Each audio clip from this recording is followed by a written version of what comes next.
So without further ado, I'm going to kick us off into our first speaker today, our keynote speaker. So Te Horipo Karaitiana. Te Horipo brings more than 40 years experience from a wide range of governance and executive roles in the private, public, Māori and community sectors. He was instrumental in establishment of Miraka, a Māori-owned dairy company founded on the Te Ao Māori worldview of interconnectedness of people and nature. He is a thought leader in innovation and primary industry sectors with the experience and capability to integrate Western knowledge and mātauranga Māori. Te Horipo's keynote address will showcase the role of Indigenous knowledge and values for business nature action. So join me in welcoming him on the stage.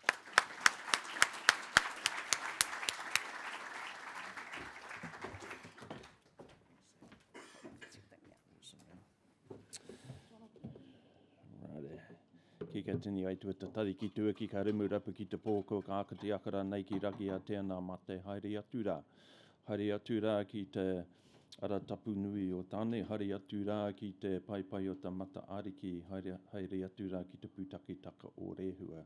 Hoi anō, te mana o i tēnei whenua, nā te whātua ora kei, mihi ana ki a koutou, kai raro i maru i te ahi kātaka.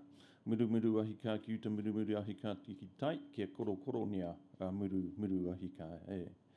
E mi ana ki a koutou kai raro I maru I ka atua tāwhito. E mi ana ki a koutou kai raro I maru I te aro roko rairo anō hoki. Nō reira I rauraka tina mā tina koutou, tina tātou katoa ko Horipo Karaitiana, taka ingoa ki te toka, hoi anō. First of all, it's a privilege to stand in front of you, and I'm just thinking, Sam's a pretty hard act to follow, so I'm naturally an introvert. I struggle around people, so I'm standing up here horrified and nervous at the moment. So, I'm privileged to be part of a range of organisations that have defined their matauraka, because matauraka Māori is a generic term unless it's applied to place and people or to context. So these organisations not only have defined their matauraka framework, but they also apply it to express their mana motoa hake and tino rangatira taka. And that fundamentally means they define what success means to them.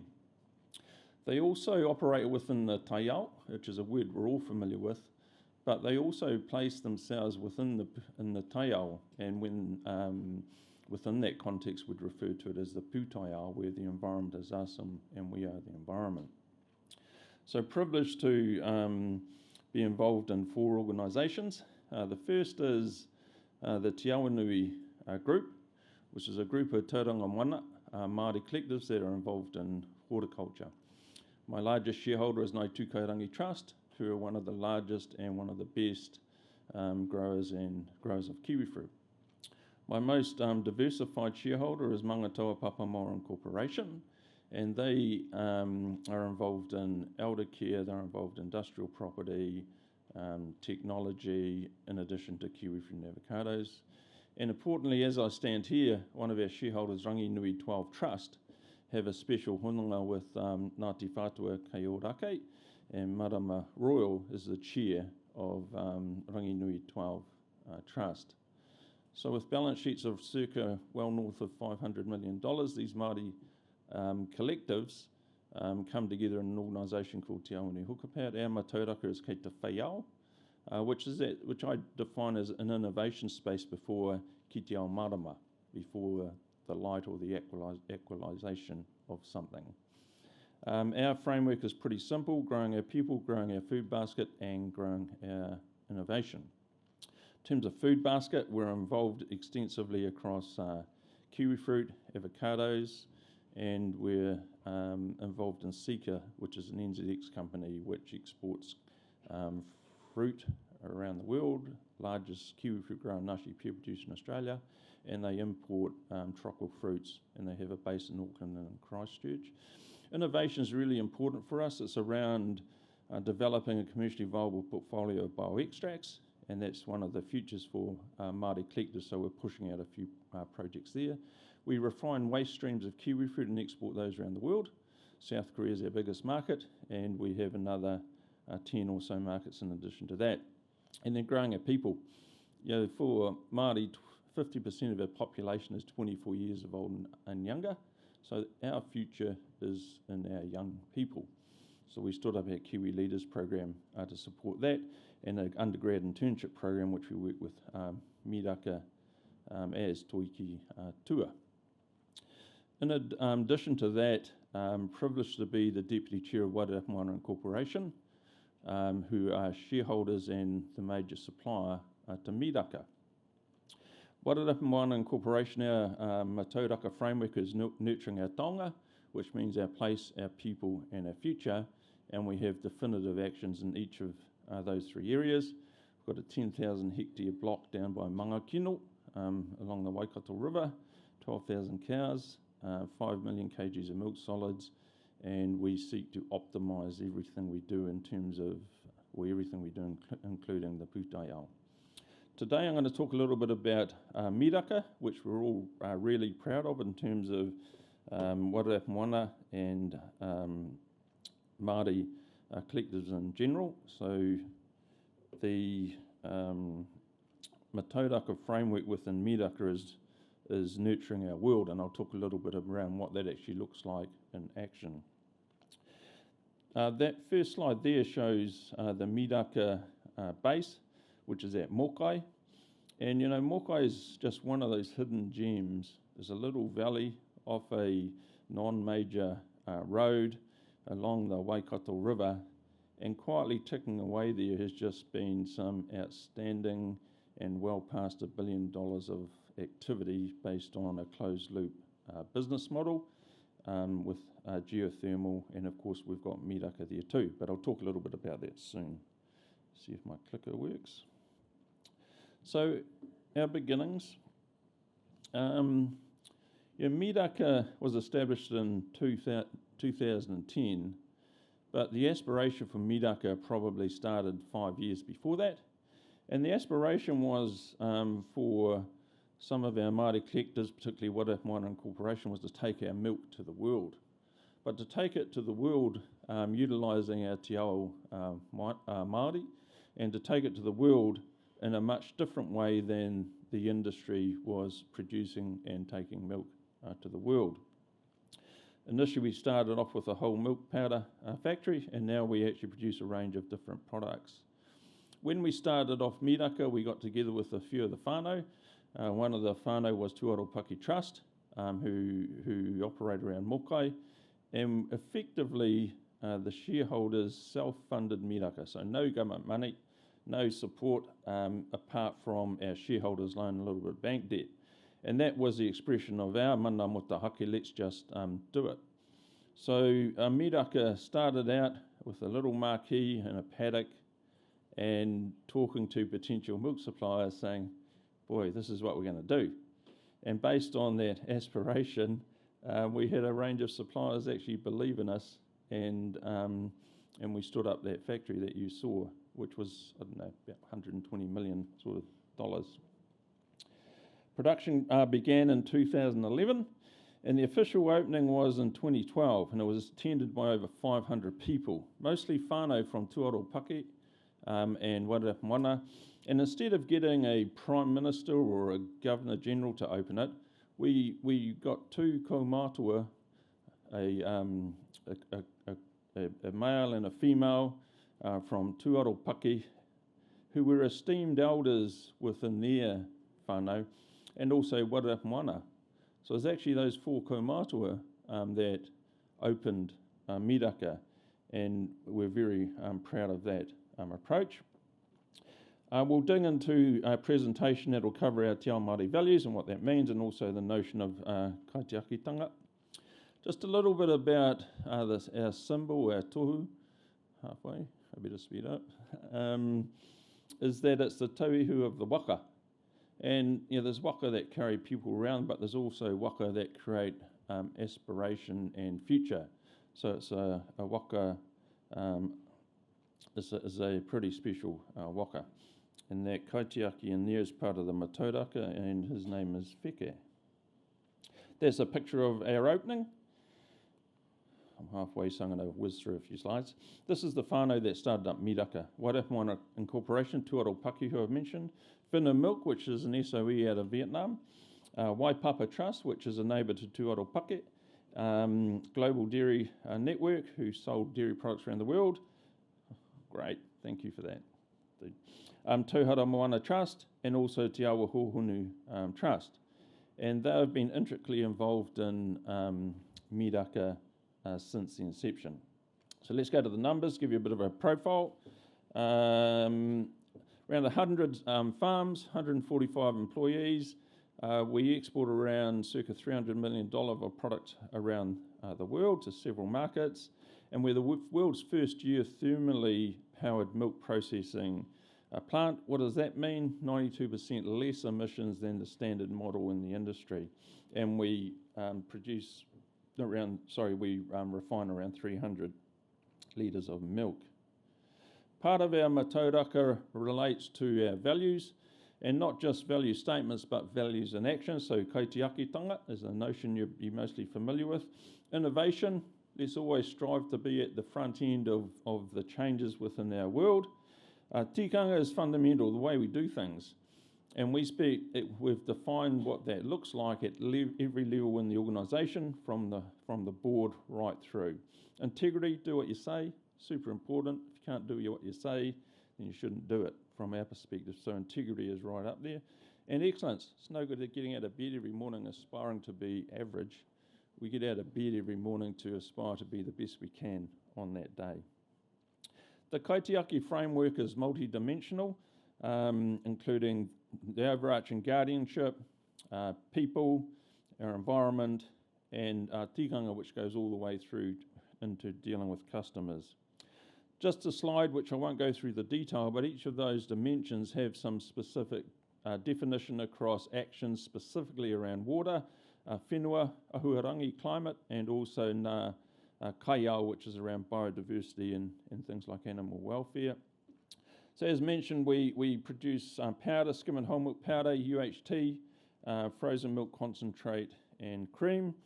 Our operational objective is to maximise the utilisation of every bucket of milk that goes into the factory into a range of products that people want to buy globally. As mentioned, our factory is the first to use geothermal steam, so we buy electricity and we utilise the geothermal energy from Te Horipo Karaitiana Trust. So what does that global footprint kind of mean in reality? You'll see, as I've mentioned, we use 92% less, so we have 92% less carbon emissions relative to the standard in the industry. That's the equivalent of taking 5,000 cars off the road. 5 minutes. In terms of the Mokai ecosystem, I've mentioned that it's a closed loop business model, which was one of the foundation philosophies for the establishment of Miraka. Let's do things differently and let's do them in a closed loop system. So in addition to the geothermal power station, for Miraka, 93% of our energy comes from renewable sources. Water is utilised further once it's treated and used for some irrigation on the neighbouring farms that Te Horipo Karaitiana own. Our farms have their own environmental plans, which include things like riparian planting, which is only a small part of what they do overall. We compost our DAF sludge, it's called, that comes out, and that goes in the worm farm, and some of the green waste goes into the glass houses. I think there's like 20 hectares of glass houses over in Mokai too, so it's something really to behold in terms of a business ecosystem driven from Te Ao Māori values. So 100% renewable manufacturing by 2030, that's a goal. We're at 93% at the moment. We want to reduce our scope 1, 2 and 3, so we've got specific targets around that. Even though we believe in what we're doing from a Te Ao Māori perspective and kaitiakitanga perspective, it's useful to get some of these external accreditations. So we've strived to get the Toitu accreditation, also the ISO 14000. In terms of our milk supply, 300 million litres of milk, 87 suppliers. That's of 22,000-ish hectares and over 57,000 cows. It's few cows. So even though WMI, when we supported the start-up of Miraka, we only had 12,000 cows. It's kind of big in New Zealand terms, but still not big enough to make something like this work. In terms of our milk supply, we developed a system on farm that, unless you utilise Te Ara Miraka, which covers people, covers the quality of milk, covers the te ao and animal welfare, unless you sign up to Te Ara Miraka, you don't get to give us our milk. And many of the requirements within Te Ara Miraka are mandatory, and then there's some optional standards.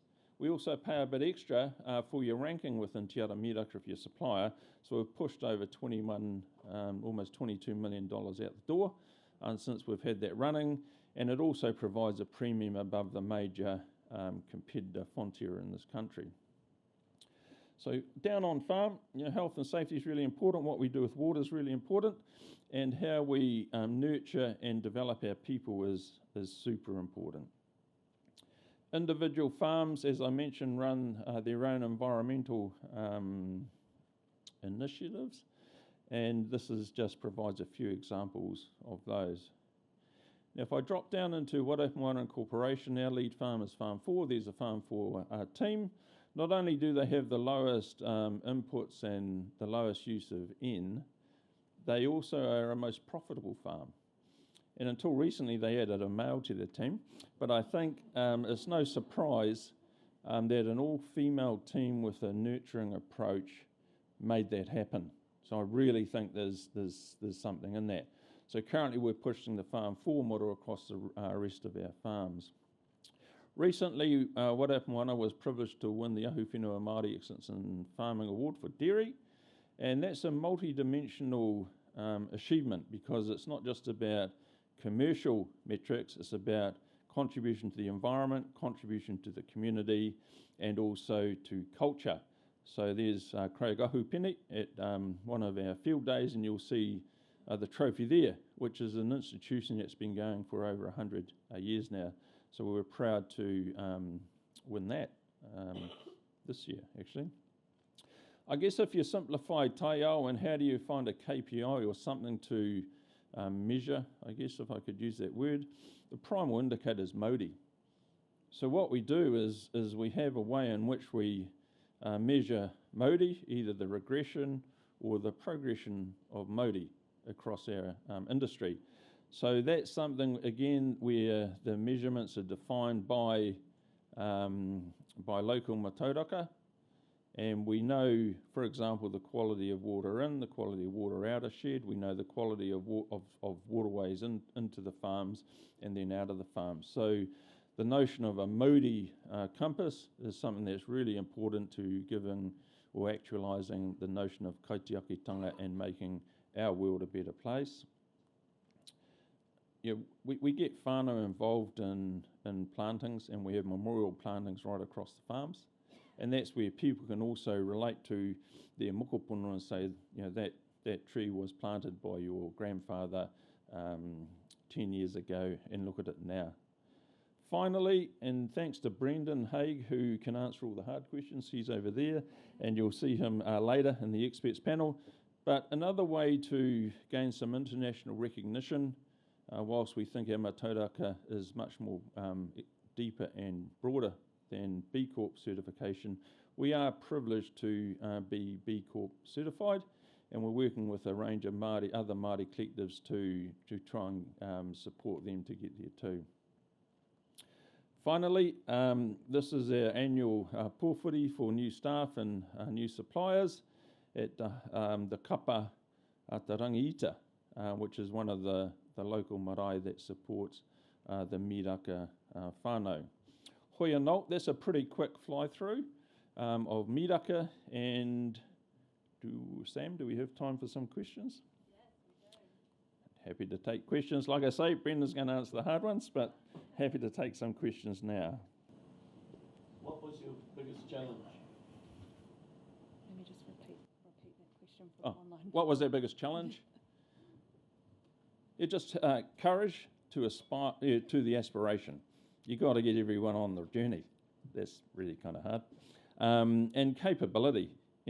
just developing our people to the levels that are required to be excellent. So capability, people, absolutely. Money wasn't the problem because it was, the numbers all made sense. So it's people. Tēnā koe. Amon Nathan from Reconnecting Northland. My question is, can you expand on the bio-extractives you mentioned? Like, what are you extracting? Tēnā koe. Well, so that was within the Te Awanui group, so kiwi fruit, for example. And kiwi fruit, there's a useful thing for gut health called actinitin in green kiwi fruit. So the extraction of specific bio-extracts that enhance hauora.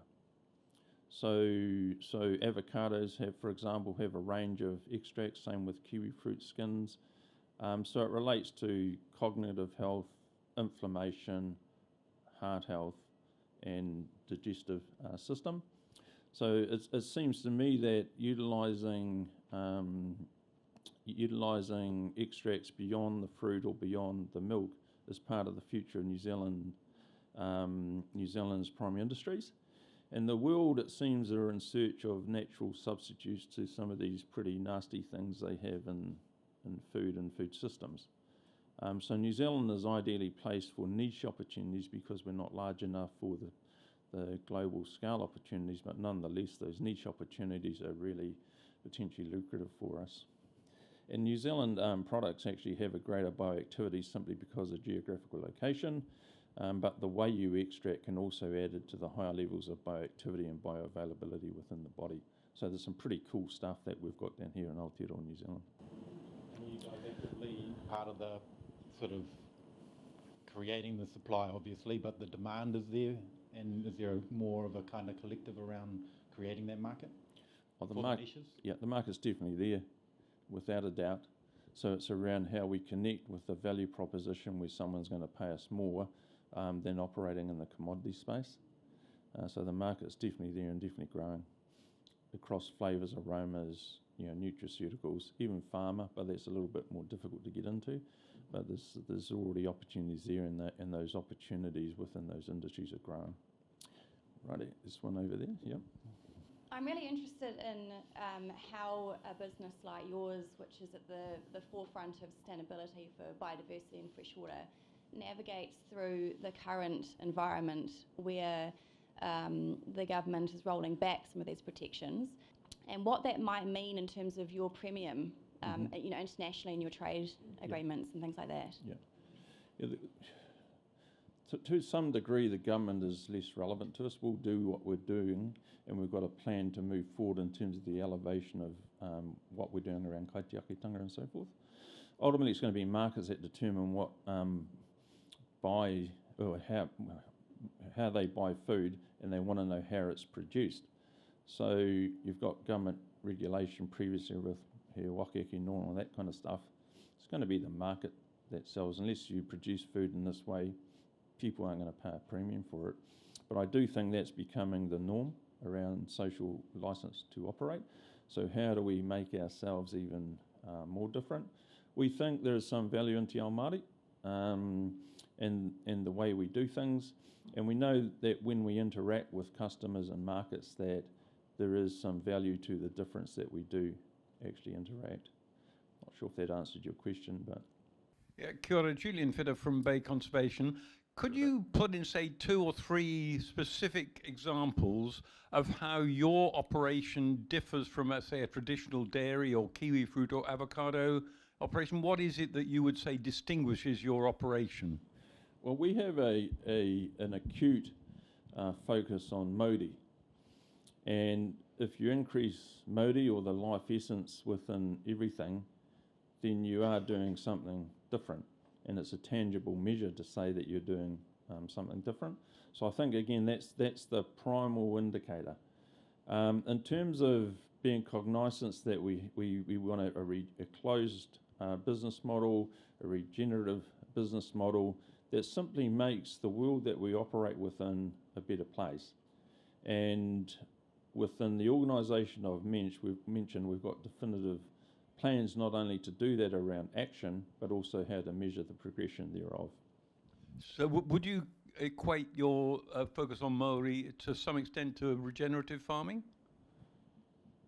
Yeah, regen farming means different things depending who you talk to, but again, the primal indicator in my view, again, is the progression of Māori. Making the environment, be it the soil environment, be it the biodiversity on top, be it how that reflects in a bovine biogenerator called a cow or a sheep. There's this philosophy that if the soil is well, the animals are well, or what's grown on it are well, and the people well. And I remember talking to Rikirangi Gage that a microcosm of the soil is actually a human gut, and drawing the analogies and interrelationship between that had a direct causal effect on being better and well-being. Chair Salasango from EnviroStrat. It's been interesting to see the fact that you have this vision around Maori, and you feel that that's the most complex system that you operate into that will deliver the most. But at the same time, you also have Toi2 certification, Core B, and so on. Mm-hmm. When you think about the nature space moving ahead and your interaction with markets, what do you think that New Zealand businesses should be doing in that space? You know, we have TNFD, we have all these things internationally. What's your view in terms of bringing, being more intentional and relevant to the markets?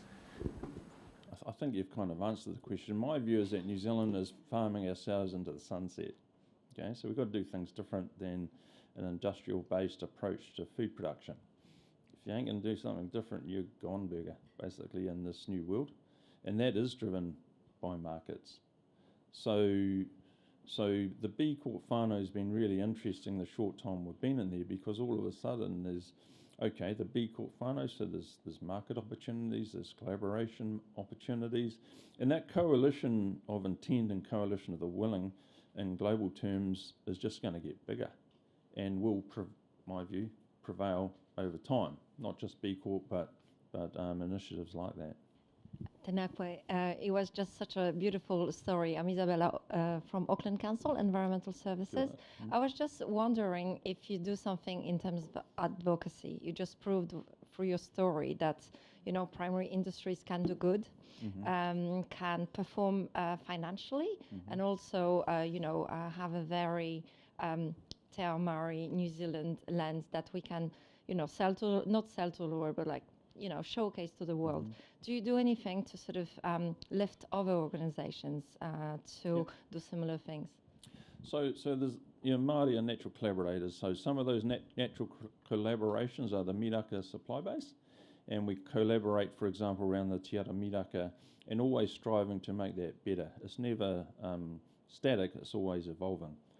Within the area that miraka's in, there's a Māori collective called Awhina Group, and that's where Māori collectives regionally come together. And they also link with a Rotorua group called Te Arawa Primary Sector Group. And then at a national level, we've got Federation of Māori Authorities. So again, there are lots of fora where we come together on a regular basis. So the two must go to events are really the FOMA Annual Conference and the Ahu Whenua Farming Excellence Awards. And that's where we all kind of get to catch up and to share our stories and so forth. So there are lots of forum, which, mind you, have been around for a long time. They're pretty much hidden to mainstream, but we've been involved in and operating these collectives for many decades. Kia ora. I've got a question from our online attendees who would love to hear some more about what kinds of individual farm projects are happening and how Miraka supports individual farm projects to ensure sustainability of milk production as well as for the businesses. Yeah. So I guess the standard is again embedded within Te Ara Miraka, which all suppliers are required to participate in. In terms of Wairarapa Incorporation, we've got 11 farms, they've all got farm water plans as to how we deal with water. We've got farm environmental plans, which goes a little bit wider around biodiversity. So those specific examples, which aren't required by regulation, by the way, this is because we want to do it, around, like I say, specific actions to lead to Māori that resonates that makes the world a better place. In concept, pretty simple, but in practice, it's not as simple as that. Kia ora. I just want to say, wow, I'm just so impressed with what you're doing, and thank you very much. I wonder if you have had any kind of surprises along the way, or what's your key kind of, lesson that you've learned? Well, everything that could go wrong has gone wrong, I've got to say. So that comes back to culture. You just got to have this culture where you sort stuff out. Whatever adversity faces you, you just got to sort it out. There's this philosophy within our hapu that basically says that this generation have all of what's required to solve the issues in this generation, and that's a fundamental tenet that really drives me. And within the organisations I'm in, I just develop a culture where instead of someone's coming to me with a problem, they're also coming to me with the solutions as to how we navigate out of that. A lot of it comes to faith, I've got to be honest with you, in terms of the faith in that aspiration and our ancestors. And sometimes stuff seems big, but it's not actually big in the scheme of things, so you have to put it into context. But yeah, just be fearless and have courage. Is that the last one? Phew. Okay, not either.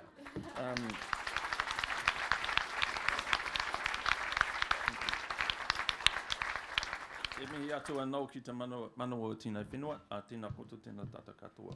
Kia ora.